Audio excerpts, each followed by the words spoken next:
사도신경하심으로 우리의 신앙을 고백하시겠습니다.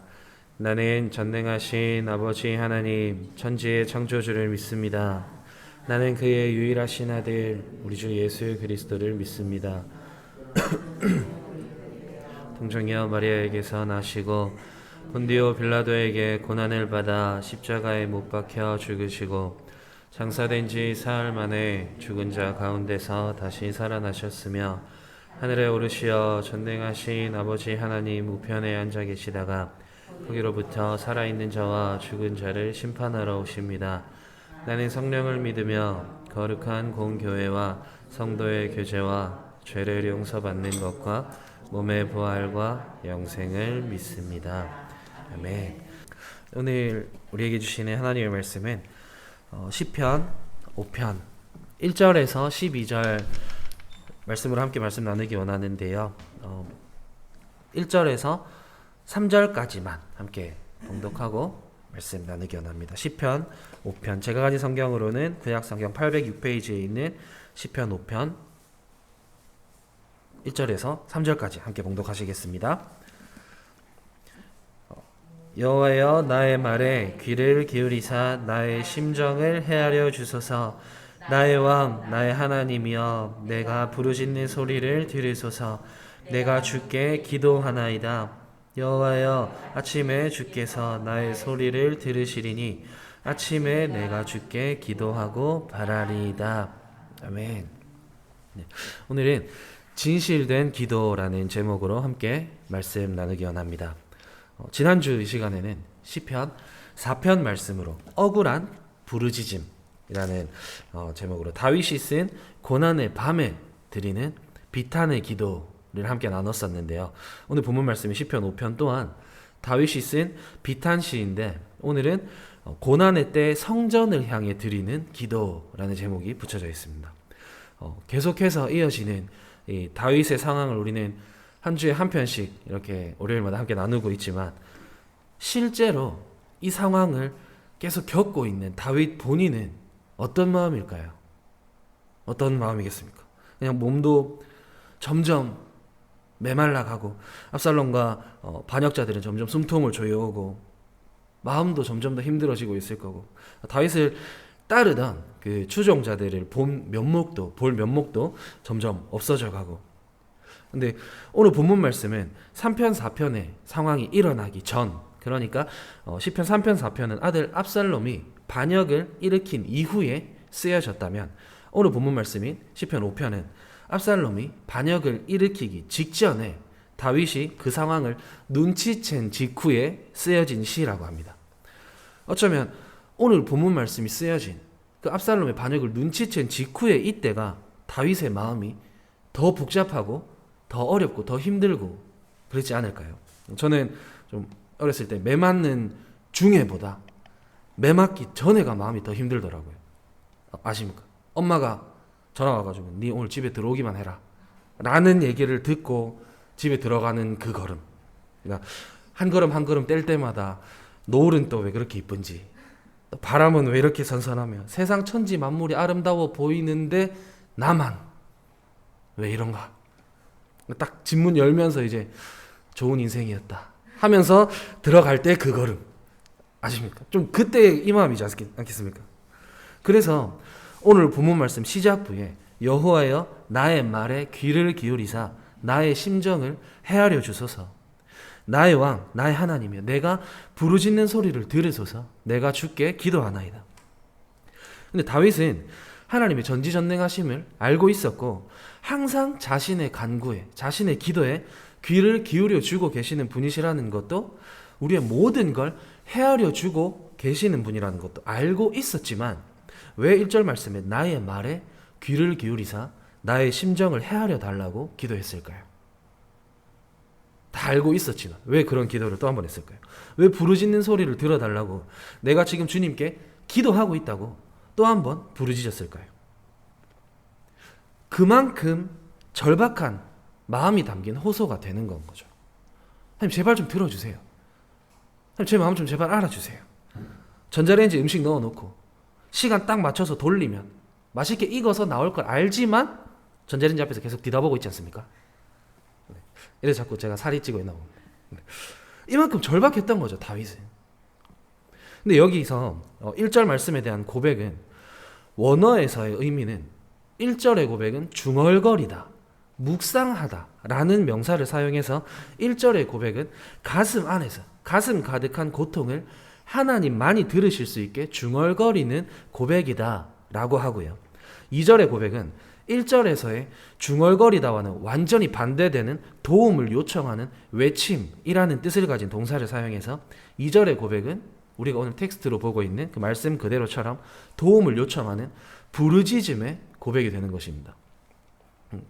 중얼거리면서 가슴 속에 있는 고통을 하나님만 들으실 수 있게 고백함과 동시에 내 입술을 열어서 부르짖음으로 하나님 앞에 고백하는 그런 고백이 되는 것이죠. 우리도 기도할 때 많이 이렇게 기도하시지 않습니까? 뭔가 내 입으로 소리 내서 말하기 부끄럽거나 살짝 뭐한 좀 그런 기도는 계속 크게 기도하시다가 하나님 아버지 주시옵소서, 좀 묵음 기도 이런 거 아십니까?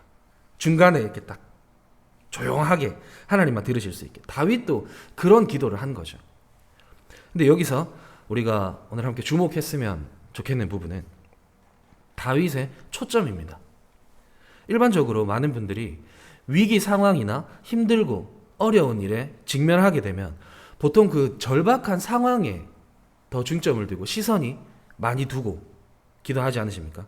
근데 오늘 본문 말씀 안에서의 다윗은 상황이나 내 생각, 내 마음보다 먼저 하나님 아버지께 초점을 두고 기도하는 것입니다. 내가 지금 이렇게 복잡하고 어려운 상황에 놓여져 있습니다. 주님, 제 말을 들어주시고 제 심령을 헤아려 주세요. 주님, 제가 지금 주님께 기도합니다. 들어주세요. 앞서도 말씀드렸던 것처럼 오늘 본편이 써진 이 시기는 압살롬이 반역을 일으키기 전에, 압살롬이 반역을 일으킬 것을 알게 된 그 시점에 쓰여진 시인데, 그 반역을 알자마자 왕으로서 그 반역자들을 처단하거나 왕으로서 어떤 대책을 세우는 게 아니라 바로 하나님께 기도하는 모습을 볼 수 있는 것입니다. 이런 자세가 우리에게도 필요하다는 거죠. 어떤 일이 생겼을 때, 어떤 어려움이 들이닥쳤을 때, 예상치도 못했던 상황이 발생했을 때 습관적으로 하나님의 이름이 튀어나와야 한다는 것입니다. 우리 깜짝 놀라면 습관적으로 어떤 반응이 나오죠? 막 엄마야! 하지 않습니까? 그런 것처럼 여호와 하나님을 반사적으로 부를 줄 알아야 된다는 거죠. 일단 일이 어찌됐든 모르겠고 하나님 찾는 게 가장 정확하고 가장 안전하고 또 가장 깔끔하지 않겠습니까? 내 마음, 내 생각, 내 안에서 일어나는 어떤 것들 분명히 있죠. 어떤 상황들이 생겼을 때. 근데 그보다 여호와 하나님을 먼저 부르는 거죠. 하나님, 내 생각, 내 마음 다 아시죠?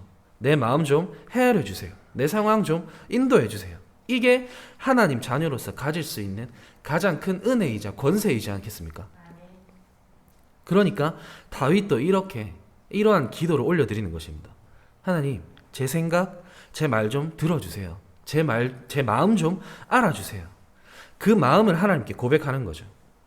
어제 담임 목사님 설교 말씀처럼 기도를 통해서 일하시는 하나님에 대한 확신을, 그리고 항상 담임 목사님께서 반복해서 우리가 고백할 수 있게 이끌어 주시는 우리는 기도의 능력을 믿습니다 하는 그 삶을 오늘 본문 말씀에서 다윗이 보여주고 있는 것입니다. 사람의 말은 사람의 마음의 생각을 나타낸다고 하죠. 마음의 생각을 드러낸다고 하죠. 그 마음의 생각을 입 밖으로 내는 게 말이 되는 거고요. 그래서 일반적으로 말은 그 사람의 인격을 나타낸다고 하지 않습니까? 근데 항상 그 마음의 생각과 우리가 입 밖으로 고백하는 그 말이 일치하진 않습니다. 항상 뭔가 속으로는 오만 때만 쓰잘데기 없는 생각 다 하면서 입 밖으로는 괜찮습니다, 이뻐요, 누군가 음식을 주셨을 때 맛있어요, 좋아요, 그렇게 하는 경우도 있고요. 속으로는 진짜 너무 아름답고 너무 사랑스럽고 그런 생각들을 하면서 겉으로는 왜? 하는 경우들도 있지 않습니까?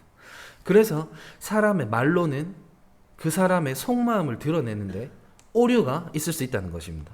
내 생각과 의도가 다르게 전달되는 경우들이 있다는 말인 거죠.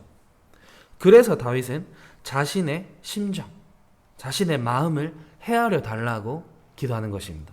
하나님, 제가 부족해서 말로 다 표현하지 못하는 제 진심을, 제 마음을 주님만이 알아보실 수 있습니다. 주님, 저를 알아봐 주세요. 그런 고백을 오늘 올려드리고 있는 것입니다. 내가 말재주가 없어서 다른 누구보다 화려한 언변을 가지지 못해서 그래서 기도를 못하고 계시는 분 혹시 있으십니까? 아니면 지금보다 더 화려한 기도, 더 진실된 기도를 하기 원하십니까? 내 생각이나 내 말로 기도하는 게 아니라 초점을 하나님 아버지께 두고 하나님 아버지께 내 마음을 온전히 열어드리는 것만큼 진실된 기도가 있을까요? 나의 왕이신 하나님 아버지께서 내가 어떤 기도를 하기 원하시는지를 여쭤보고 믿음으로 주시는 감동을 고백하는 게 가장 진실된 기도가 되지 않겠습니까? 그래서 우리는 끊임없이 하나님을 구해야 하는 거죠. 하나님과의 관계를 끊임없이 지속해 가야 된다는 거죠. 더 진실된 마음으로 주님 앞에 내 마음을 고백할 수 있도록, 어떤 상황이 오건 나보다 앞선 주님을 내 마음으로, 내 입술로 고백할 수 있는 은혜를 누릴 수 있도록, 그 권세를 누리는 실력을 가질 수 있도록, 그 실력이 우리의 습관이 되는 우리 모리아 교회 여러분들이 되시길 주님의 이름으로 축복합니다. 기도드리겠습니다. 주님 감사합니다. 오늘도 짧은 시간 하나님의 말씀을 함께 나눴습니다. 지금 우리 각자에게 주시는 그 마음의 감동들은 다르겠지만 주님께서 우리에게 주시는 그 사랑을 듬뿍 받고 삶의 예배로 나아가는 우리가 될 수 있도록 주님 인도해 주시옵소서. 여러 가지 상황들 앞에서 다른 어떤 것보다 습관적으로 내가 하나님을 찾을 수 있도록 나의 영이 주님을 더 간절한 마음으로 부르짖고 찾을 수 있는 하나님 자녀된 권세를 누리며 살아갈 수 있는 우리 모리아 교회가 될 수 있도록 주님 붙들어 주시옵소서. 변화되어가는 수많은 상황들 앞에서 주님을 더 온전히 바라보기 원합니다.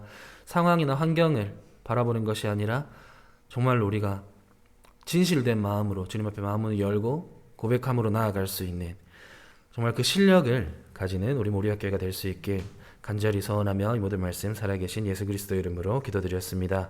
아멘.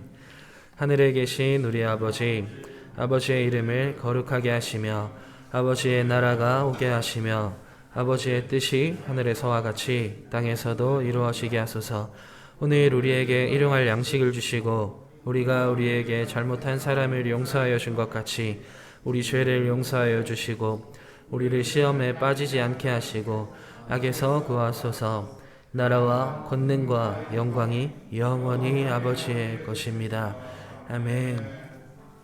네, 우리 이 시간 계속해서 함께 기도하실 때 오늘 본문 말씀 안에서 다윗이 하나님 앞에 취했던 태도처럼 습관적으로 하나님 아버지를 구할 수 있도록 내 생각이나 내 말로 기도하는 것이 아니라 내 마음문을 온전히 열고 진실된 기도를 주님 앞에 올려드릴 수 있도록 우리가 주님을 온전히 더 구하고 바라보는 예배자로서의 사명을 감당할 수 있도록 우리 이 시간 그리고 우리 교회와 담임 목사님을 위해 함께 기도하면서 삶의 예배로 나아가시겠습니다. 함께 기도합시다.